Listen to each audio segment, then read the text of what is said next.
Now, by definition, commencement speakers at an Ivy League college are considered successful. But a little over a year ago, I experienced a profound and very public disappointment.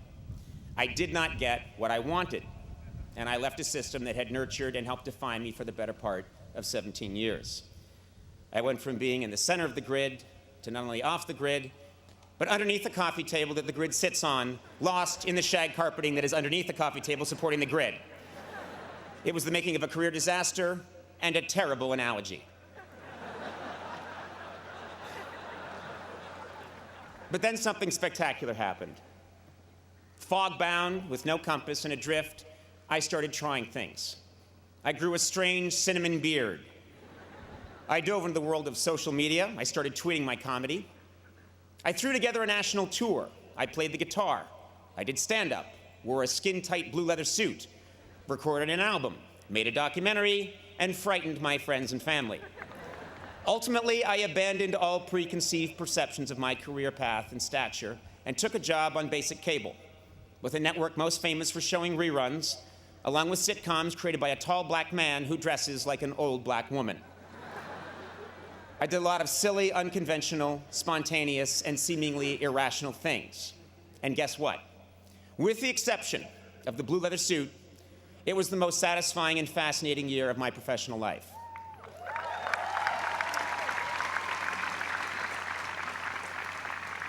To this day, I still don't understand exactly what happened, but I have never had more fun, been more challenged, and this is important, had more conviction about what I was doing. How could this be true? Well, it's simple. There are few things more liberating in this life than having your worst fear realized. I went to college with many people who prided themselves on knowing exactly who they were and exactly where they were going. At Harvard, 5 different guys in my class told me they would one day be president of the United States. 4 of them were later killed in motel shootouts. The other ones briefly hosted Blue's Clues before dying senselessly in yet another motel shootout. Your path at 22 will not necessarily be your path at 32 or 42. One's dream is constantly evolving, rising and falling, changing course. This happens in every job, but because I have worked in comedy for 25 years, I can probably speak best about my own profession. Way back in the 1940s, there was a very, very funny man named Jack Benny. He was a giant star, easily one of the greatest comedians of his generation. And a much younger man named Johnny Carson wanted very much to be Jack Benny. In some ways he was, but in many ways he wasn't. He emulated Jack Benny, but his own quirks and mannerisms, along with the changing medium, pulled him in a different direction.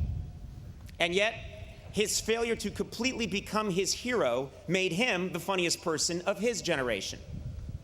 David Letterman wanted to be Johnny Carson, and was not.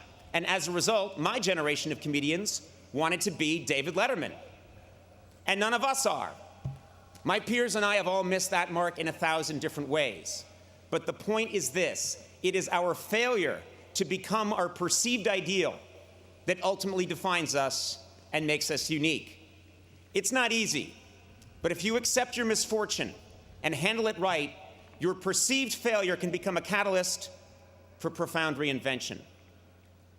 So, at the age of 47,